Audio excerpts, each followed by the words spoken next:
जय मा मंगला तोर पादे गली शरण तू परा महासन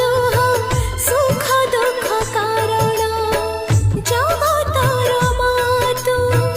जगतर साह तू जगतर मा तू